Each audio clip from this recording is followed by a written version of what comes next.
Hello students, मैं अंजलि पयाल स्वागत करती हूँ आपका आईसीटी वर्चुअल क्लासरूम देहरादून से। कैसे हैं आप सब लोग? उम्मीद करती हूँ आप सब लोग अच्छे होंगे और अपनी लाइफ में बहुत बेहतर कुछ कर रहे होंगे।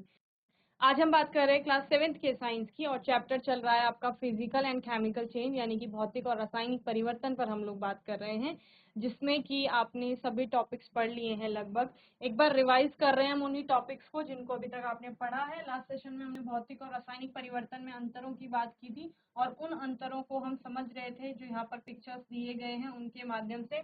लास्ट था आपका रासायनिक परिवर्तन पर हम लोग बात कर रहे थे, जिसमें हमने मैग्नीशियम रिबन का जलना यहाँ पर देखा था और हमने यहाँ पर देखा मैग्नीशियम का ऑक्साइड बनता है जो कि व्हाइट कलर का है, और जब मैग्नीशियम आपका जलती है तो वो व्हाइट डेज़लिंग फ्लेम के साथ ही जलती है, यानी श्वेत ज्वाला के साथ आपका जलती है। ठीक है ना। उसके बाद यहाँ पर एक और आपका आता है कॉपर सल्फेट और आयन के बीच में जो रिएक्शन होती है वो भी आपका यहाँ पर केमिकल रिएक्शन के अंतर्गत आप पढ़ते हैं, जहां पर होता क्या है कि कॉपर सल्फेट में जब आयन डाला जाता है तो ये आयन लोहा भी जिसे आप कहते हो उसका सिंबल होता है Fe। Fe क्या करता है, Cu को यहाँ से हटा देता है, रिप्लेस कर देता है या डिस्प्लेस कर देता है, और जिसके बाद FeSO4 उसका यहाँ पर नया सोल्यूशन बन जाता है। इसको आप कलर से भी समझ सकते हैं कि कॉपर सल्फेट के विलयन का आपका जो रंग होता है वो ब्लू कलर का होता है, और उसमें जब लोहे की कील को डुबोया जाता है तो कुछ समय के पश्चात आप देखते हैं विलयन का कलर हरा हो जाता है, और जो लोहे की कील थी जो पहले ग्रे कलर की थी उस पर रेडिश कलर आपको दिखाई देता है।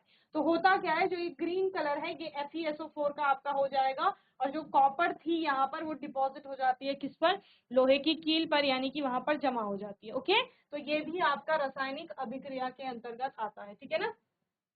भौतिक और रासायनिक परिवर्तनों में जैसे हमने अंतर की बात की थी, तो जब भौतिक परिवर्तन होता है तो कोई भी नया पदार्थ नहीं बनता है, जबकि जब रासायनिक परिवर्तन होता है तो नया पदार्थ या नया उत्पाद आपका बनता है।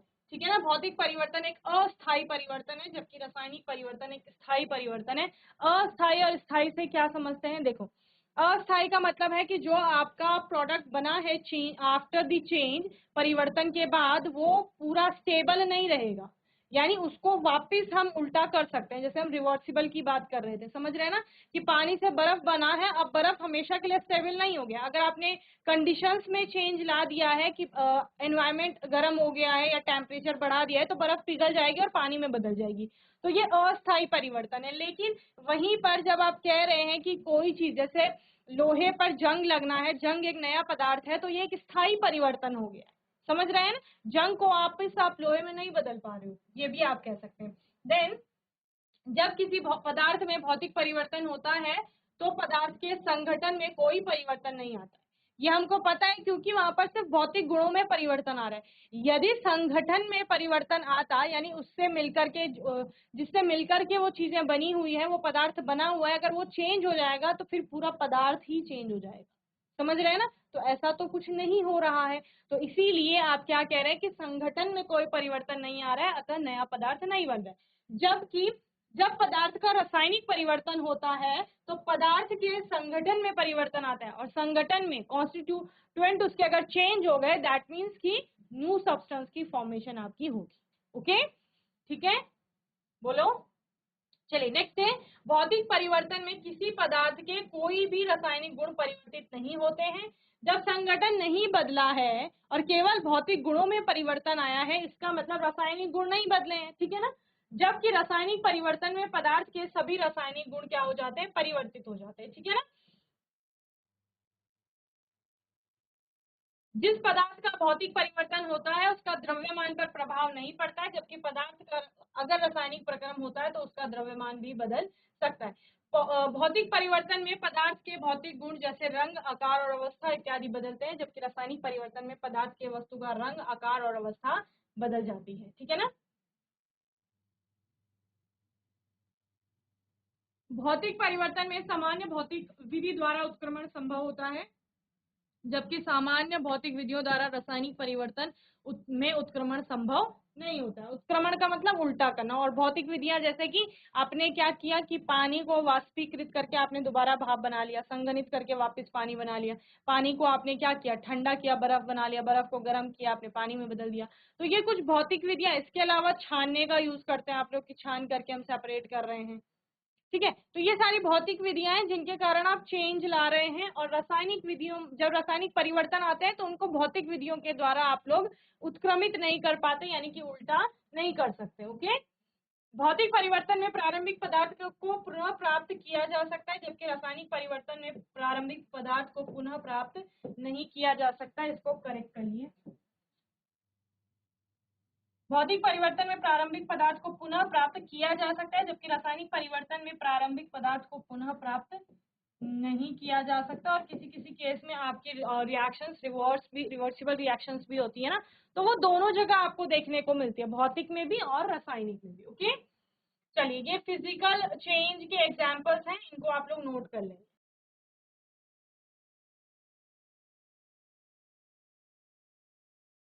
ब्रेकिंग ग्लास, मैंने बोला आपका ग्लास का टूटना या किसी भी चीज को ब्रेक करने का मतलब उसको तोड़ना, तो पदार्थ वही रहेगा, सिर्फ उसका आकार आकृति बदल सकती है। आपकी ग्लास का शेप था, टूट गया, अब छोटे छोटे कांच के पीसेस हो गए हैं, लेकिन पदार्थ वही है जिससे पहले ग्लास मिल करके आपका बना हुआ था। मिक्सिंग कैंडीज, बहुत सारी कैंडीज है, उनको मिक्स कर दीजिए, फिजिकल चेंज है। उन कैंडीज को आप अलग भी कर सकते हैं। शेडिंग पेपर्स, पेपर को आपका शेड कर देना या फिर उसको क्या कर देना, काट देना, बहुत पतला पतला आप बोल सकते हो, तो वो भी फिजिकल चेंज है, क्योंकि कागज अगर उसके महीन टुकड़े भी कर दिए गए तो वो बहुत छोटे टुकड़ा भी वही पदार्थ है जो बड़ी कागज की शीट में आपको पदार्थ देखने को मिला। देन फोल्डिंग पेपर्स, अगर पेपर को फोल्ड कर दिया जाता है तब भी वो आपका पदार्थ सेम ही रहेगा। ठीक है ना। मेल्टिंग आइस, बर्फ का पिघलना, तो बर्फ आपको फिजिकल स्टेट अगर सॉलिड है, फिजिकल स्टेट लिक्विड है, और फिजिकल स्टेट आपका गैस के रूप में है, तब भी आपका पदार्थ सेम रहेगा। So this is also a physical change. Chopping would, लकड़ी को काट देना, उसके छोटे छोटे टुकड़े कर देना, ये भी आपका फिजिकल चेंज है। कटिंग हेयर, बालों को काटना फिजिकल चेंज है। ड्राई आइस सब्लिमेशन, ये भी आपका फिजिकल चेंज है। बॉइलिंग वाटर, वाटर को बॉईल करना, also physical change. Breaking egg, और अंडे को तोड़ना भी एक फिजिकल चेंज आपका होगा। ओके।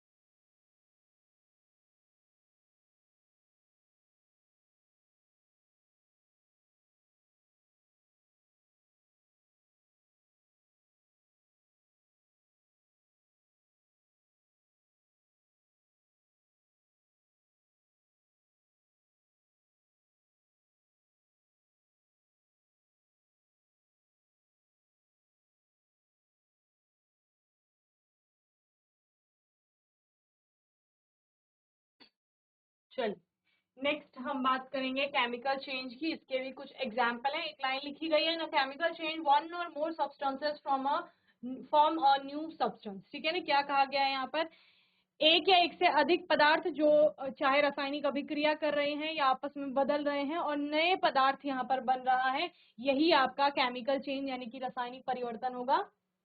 एग्जाम्पल है आपका बर्निंग वुड, बर्निंग हो गया, कंबशन हो गया, जलना या दहन होना, ये सारा केमिकल चेंज के अंतर्गत आता है। रॉटिंग फ्रूट, आपका फ्रूट का पकना या सड़ना, ये सारा किस में आएगा बच्चे, आपका यहाँ पर केमिकल चेंज में आएगा। बेकिंग अ केक, बेकिंग हो गया, कुकिंग हो गया, ये केमिकल चेंज में आता है। रस्टिंग मेटल, ये आपका किस में आएगा, केमिकल चेंज में आएगा। यूजिंग अ बैटरी, ये भी आपका केमिकल चेंज में आएगा। डाइजेशन हो गया, ये आपका केमिकल चेंज है। और स्टोरिंग मिल्क, मिल्क का दही में कन्वर्ट होना आप बोल सकते हो, वो क्या है, केमिकल चेंज है। एक्सप्लोडिंग फायरवर्क्स, पटाखे वगैरह जो जलाए जाते हैं, वो सारा क्या है आपका केमिकल चेंज है। पटाखों के अंदर केमिकल होता है और केमिकल चेंज के कारण ही एक्सप्लोजन होता है वहां पर।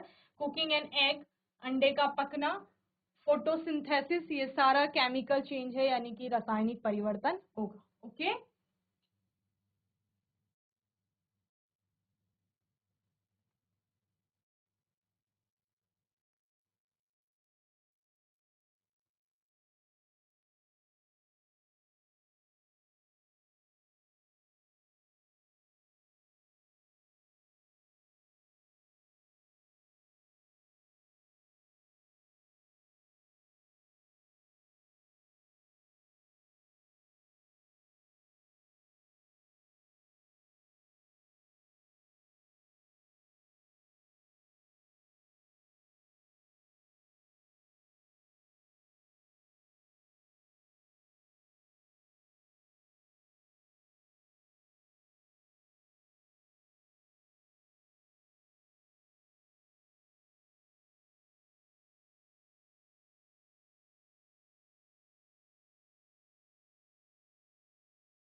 लोहे पर जंग लगना, जिस लोहे पर जंग लगने की हम लोग बात कर रहे थे उसमें एक्चुअल में पूरी प्रक्रिया में होता क्या है, जब लोहे से बने सामान नमी तथा हवा में उपस्थित ऑक्सीजन से अभिक्रिया करते हैं तो लोहे पर एक भूरे रंग की परत जम जाती है। यह भूरे रंग की परत लोहे का ऑक्सीजन के साथ अभिक्रिया के कारण आयन ऑक्साइड बनने से होता है। आयन ऑक्साइड छिद्रदार होता है। यह परत कुछ समय पश्चात गिर जाती है तथा लोहे की दूसरी परत फिर हवा में मौजूद ऑक्सीजन तथा पानी से प्रतिक्रिया कर आयन ऑक्साइड में बदल जाती है। यह प्रक्रिया चलती रहती है तथा धीरे धीरे लोहे का पूरा सामान आयन ऑक्साइड में बदल जाता है, अर्थात खराब हो जाता है। इस तरह आयन ऑक्साइड का बनना लोहे में जंग लगना कहलाती है तथा आयन ऑक्साइड को जंग कहते हैं। क्या समझे इससे? मेरे पास ये लोहे की कोई वस्तु है, ठीक है ना, मैं इसको खरीद कर लाती हूँ। ये लोहे की वस्तु खुले में रखी हुई है, ठीक है, यहाँ पर मैंने ये रख दी है। इसके आसपास एनवायरमेंट में नमी भी है। नमी का मतलब क्या है? H2O से है। और वायु हमारे आसपास एनवायरमेंट में ऑक्सीजन भी होती है ना, ऑक्सीजन भी है और नमी भी है, यानी जल भी है आपका और ऑक्सीजन भी है। तो ये लोहे की वस्तु क्या करेगी, इसमें जो लोहा है ये उस ऑक्सीजन से और आपका H2O से रिएक्ट करेगी। समझ रहे हैं? रिएक्ट करने के बाद आपका होगा क्या, जो लोहा है वो ऑक्सीजन से अभिक्रिया करके आयन ऑक्साइड बना देगा। किसकी प्रेजेंस में? मॉइस्चर की प्रेजेंस में या नमी की प्रेजेंस में। अभी आयन ऑक्साइड बन गया। आयन ऑक्साइड कैसा होगा? क्या होगा? वो जंग, जो जंग जिसको आप कह रहे हो वही आयन ऑक्साइड है, ठीक है ना। आयन ऑक्साइड की परत कैसी होती है? छिद्रदार होती है। आपने कभी जंग देखा होगा तो वो खुरदुरा सा दिखता है और पोरस दिखाई देता है, उसमें छोटे छोटे आपको छिद्र दिखाई देते हैं, ठीक है। तो वही छिद्रदार परत होती है जो कुछ समय के बाद टूट करके गिर जाती है। अब इसके अंदर एक और लोहे की परत होगी, है ना, पूरा लोहा खराब नहीं हुआ अभी, धीरे धीरे वो प्रक्रिया चलेगी। अब अंदर की परत पे फिर से सेम आपका प्रोसेस चलेगा संक्षारण का, जंग लगने का। फिर वो भी जंग की परत बनाएगी, फिर वो भी झड़ जाएगी आपका, फिर तीसरी परत, चौथी परत, इस तरह से आपका पूरी वस्तु धीरे धीरे करके किसमें बदल जाएगी? आयन ऑक्साइड यानी जंग में बदल जाएगी और खराब हो जाएगी। मैंने आपको बताया कि जंग लगना एक रासायनिक प्रक्रिया है क्योंकि वहां पर जंग एक नया पदार्थ बनता है जो कि आपका आयन ऑक्साइड है, ठीक है ना। यहाँ पर जब किसी वस्तु पर जंग लग जाता है तो फिर उस वस्तु को जंग लगने से रोका नहीं जा सकता है। उससे पहले कुछ उपाय अपनाए जाते हैं जिससे कि वस्तु को जंग से बचाया जा सकता है। इस प्रकार जो आपको एक ट्रेन दिखाई दे रही है लोहे की रही होगी और ये ब्राउन ब्राउन कलर का जो इस पर है ये सारा जंग लग रहा है। और सामने से अगर आप देखेंगे तो ये कुछ बहुत हद तक इसकी ऊपरी परतें जो है वो गिर चुकी है, ठीक है ना। तो क्यों गिर चुकी है? क्योंकि उन पर जंग लगा होगा और जंग लग करके पहले ऊपरी परत गिरी, फिर दूसरी, फिर तीसरी, इस तरीके से सारी परतें गिरती रही और एक समय ऐसा आएगा कि इसमें पूरा जंग लग गया है तो ये पूरा खराब हो जाएगा आपका। समझ रहे हैं? ये वाला आपका पॉइंट नोट कर लो, समझ आपको आ ही गया होगा।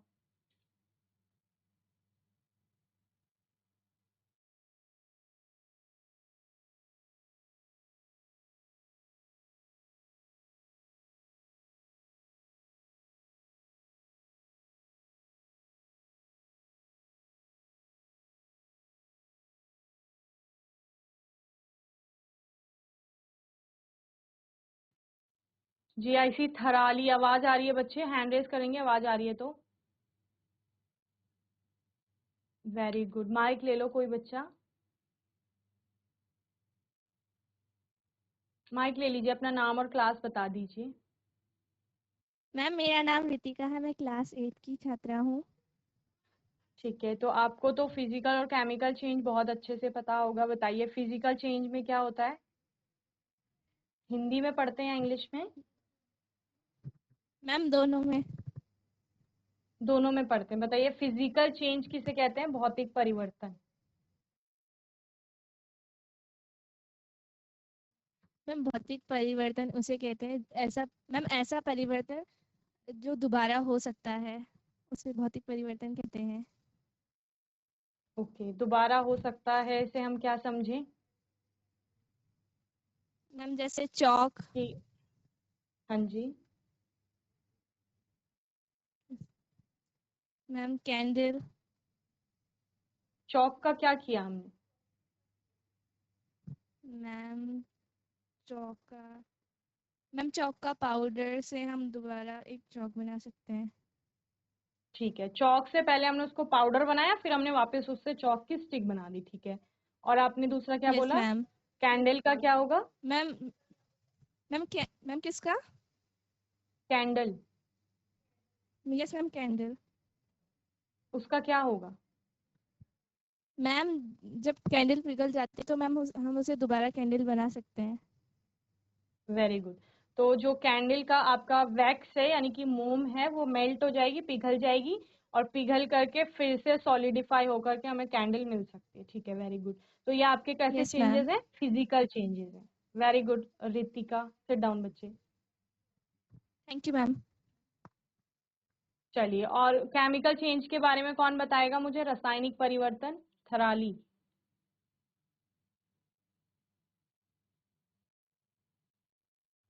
जैसे रितिका ने बताया विद एग्जाम्पल, ऐसे ही बताइए आप भी। कोई और बच्चा? केमिकल चेंज या रासायनिक परिवर्तन, वेरी गुड, ले लो माइक। मैम केमिकल चेंज वह चेंज होता है मैम, मैम जिससे कोई नया पदार्थ बनता है मैम, जैसे कि दही। मैम दूध से दही बनना। Very good. तो ये कैसा है? केमिकल चेंज है। Very good Ritika, sit down बच्चे। तो यहाँ पर केमिकल चेंज और फिजिकल चेंज में हमने बहुत सारे, क्योंकि डिफरेंसेस पहले ही देख लिए हैं और रितिका ने बहुत अच्छे से एक्सप्लेन किया। दो पॉइंट उन्होंने बहुत अच्छे से बताए। एक जो फिजिकल चेंज में था, जैसा रिवर्सिबल चेंज, ठीक है ना। रिवर्सिबल का मतलब जिसको हम उल्टा भी कर रहे हैं, ठीक है। सेम वही पदार्थ वही रह रहा है, पदार्थ बदल नहीं रहा है। चाहे उनके पास चौक है या चौक का पाउडर है, आप बोलेंगे सब्सटेंस वही है या पदार्थ वही है, ठीक है ना। जब भी हमने क्या बोला, उन्होंने बोला कि आपका वैक्स है, वैक्स मेल्ट हो गई है। मेल्ट का मतलब पिघलना, पिघल गई है। तो पहले वो ठोस अवस्था में थी, अभी वो हमको द्रव अवस्था में प्राप्त हो रही है, लेकिन है वो अभी वही वैक्स है, कोई नई चीज नहीं। और वो पिघली हुई वैक्स को फिर से किसी मोल्ड में रख दो, किसी भी शेप की बना लो, उसमें थ्रेड लगा लो, वो फिर से कैंडल बन जाएगी आपकी, है ना। तो नया पदार्थ नहीं बन रहा है, तो ये आपका फिजिकल चेंज है। अगर उसी कैंडल को हम लोग जला रहे हैं, जलाने पर वो मेल्ट हो रही है, और जलने पर जो उसमें क्या होता है, थ्रेड होता है, जब वो जल रहा है तो वो कैसा चेंज आएगा? वो केमिकल चेंज आएगा। जैसे उन्होंने क्या बोला, दूध है, दूध से हमारा दही बन चुका है, तो दही आपका एक बिल्कुल नया पदार्थ है, तो वो कैसा है? वो केमिकल चेंज है। समझ रहे हैं ना।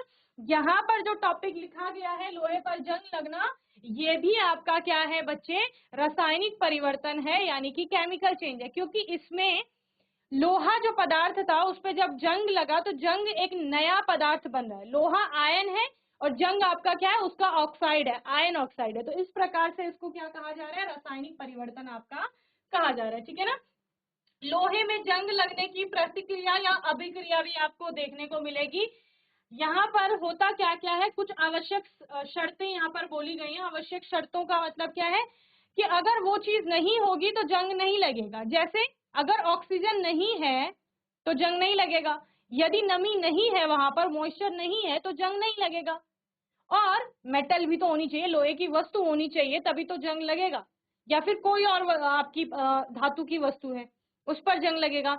आपने बोला कि मैम ये लोहे का कोई सामान है, मैं खरीद कर लाया हूं और मैंने इस पर पेंट कर दिया। जब ये पेंट कर दिया तो इस पर जंग नहीं लगेगा। क्यों? क्योंकि जिस सरफेस पर आपका जंग लगना था, ये लोहे की सतह, इस पर जंग लगना था, इसको आपने पेंट से ढक दिया।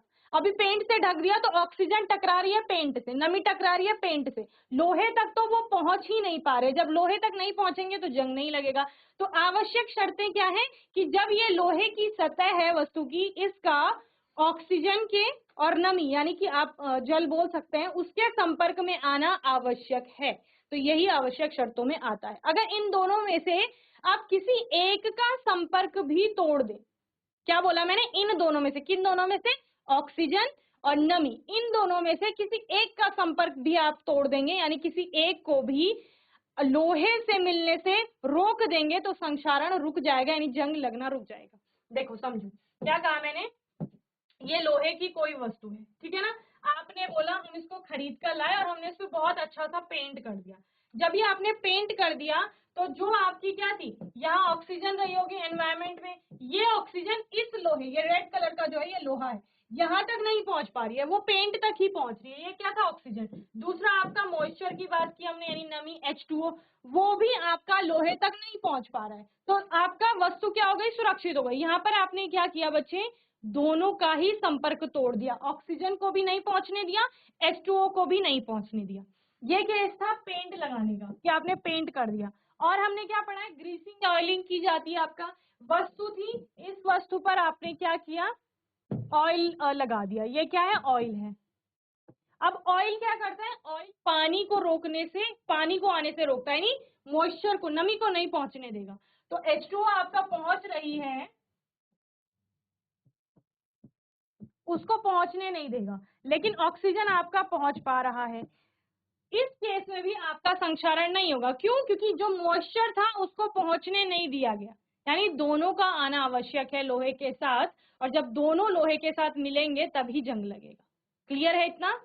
बोलो हाथ उठाइए, समझ आ गया इतना तो?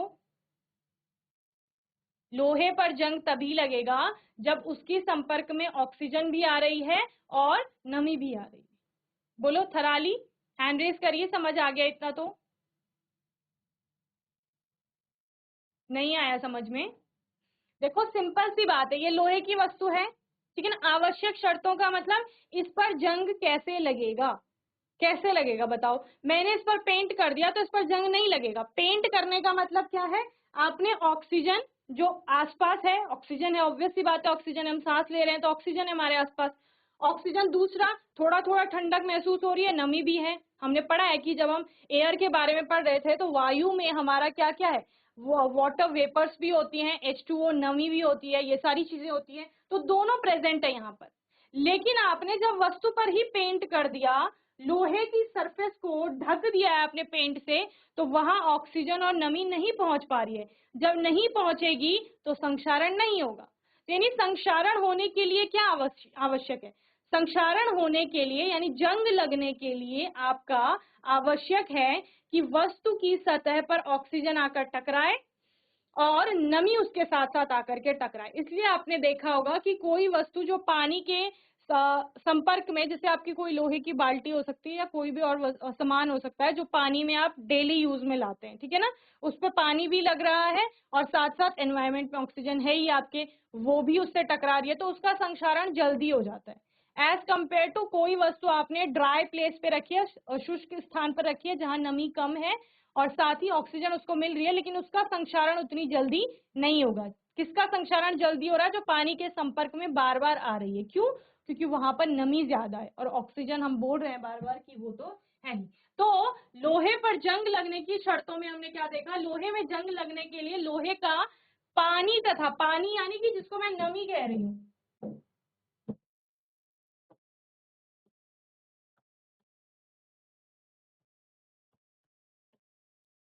ठीक है, नमी, मॉइस्चर। तो लोहे की वस्तु में लोहे का, ये जो लोहा मैं कह रही हूं, इसका पानी यानी कि नमी तथा ऑक्सीजन, इन दोनों के संपर्क में आना आवश्यक है।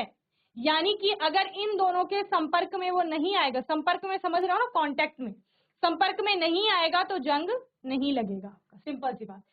किसी एक अर्थात मतलब उन दोनों में से, नमी और ऑक्सीजन, हवा या ऑक्सीजन की अनुपस्थिति में लोहे में जंग नहीं लगता है। किसी एक, यानी कि किसका मतलब?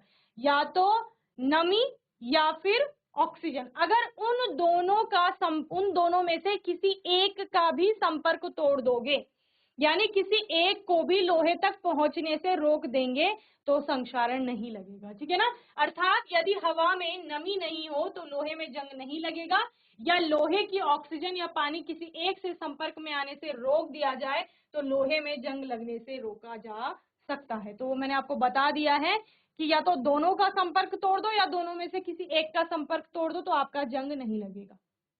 अभी बोलो समझ में आया? माइक लीजिए अपना, बताओ समझ आ गया? Very good. अभी भी कुछ ही बच्चों को समझ में आया है। किसको समझ नहीं आया? जिसको समझ नहीं आया माइक ले लो। क्या समझ में नहीं आया? हैंड रेस करो अगर किसी की समझ में नहीं आया और पूछना है तो। ठीक है, आगे चलें। चलिए, अभी जो जिन बातों की मैं यहाँ पर चर्चा कर रही थी उन्हीं को हम देख लेते हैं। जैसे पेंट किया जाता है आपका। हमें लगता था कि हमारा घर बन रहा है या हमारे घर में कोई भी कंस्ट्रक्शन का काम चल रहा है और वहां पर बहुत अच्छा लोहे के दरवाजे आए हैं, ग्रिल्स आई हैं, बहुत अच्छा अच्छा सामान आया है और उस पर कलर इसलिए किया जा रहा है कि घर सुंदर लगे हमारा, है ना। लेकिन उसके पीछे का रीजन ये था कि वो जल्दी खराब ना हो, यानी कि वो जल्दी उस पर जंग ना लगे, क्योंकि लोहा है तो जंग लगेगा उस पर। सुंदर दिखना एक अलग रीजन हो सकता है, लेकिन उससे पहले हमें बचाना होता है किसी भी चीज को, है ना। तो पेंट किया जाता है। इसके अलावा हम लोगों ने पढ़ा है लोहे पर ग्रीस या ऑयल की आपकी लेयरिंग की जाती है इस प्रकार से, और इससे भी आपका संक्षारण होने से रोका जा सकता है। इसके अलावा यशद लेपन जिसे कहा जाता है, जिसमें जिंक की परत चढ़ाई जाती है। इस प्रकार लोहे की वस्तु को पिघले हुए जिंक में डुबोया जाता है, जब उसको बाहर निकालेंगे तो उसमें जिंक की परत आ जाएगी। और इसके अलावा टिन और क्रोमियम की प्लेटिंग की जाती है। आपने देखे होंगे वाटर टैप वगैरह एकदम शाइनी सरफेस होती है उनकी। तो ये गाड़ी में जो इस प्रकार के पार्ट लगे होते हैं ये सारे, इनमें भी आपका किसी अन्य धातु की आपकी परत चढ़ाई जाती है और अलॉइंग की जाती है, मिश्रात्वन जिसे कहा जाता है, जिसमें धातु और धातु के साथ अन्य धातु या धातु को मिला करके आपका क्या बनाया जाता है, एक मिश्र धातु तैयार की जाती है। तो ये सारे आपके क्या हैं, लोहे को अगर संक्षारण से बचाना है या किसी भी धातु को संक्षारण होने से बचाना है तो उसमें ये सारी आपकी चीजें यूज में लाई जाती हैं। ओके, तो मैं उम्मीद करती हूँ आज का सेशन सभी को समझ में आया होगा। बोलिए, हैंड रेज करिए समझ में आया है तो। ठीक है, आज के सेशन में जीआईसी थराली के बच्चों ने बहुत अच्छे से रिस्पांस किया, जीआईसी दिग्तोली ने अच्छे से रिस्पांस किया, थराली से रितिका ने बहुत अच्छे से आंसर किया। सभी बच्चों को ऐसे ही पढ़ाई करते रहनी है। कोई भी डाउट होगा, क्वेश्चन होगा तो आने वाले सेशन में आप लोग पूछ लेंगे। और तब तक के लिए आईसीटी वर्चुअल क्लासरूम से जुड़ने के लिए धन्यवाद।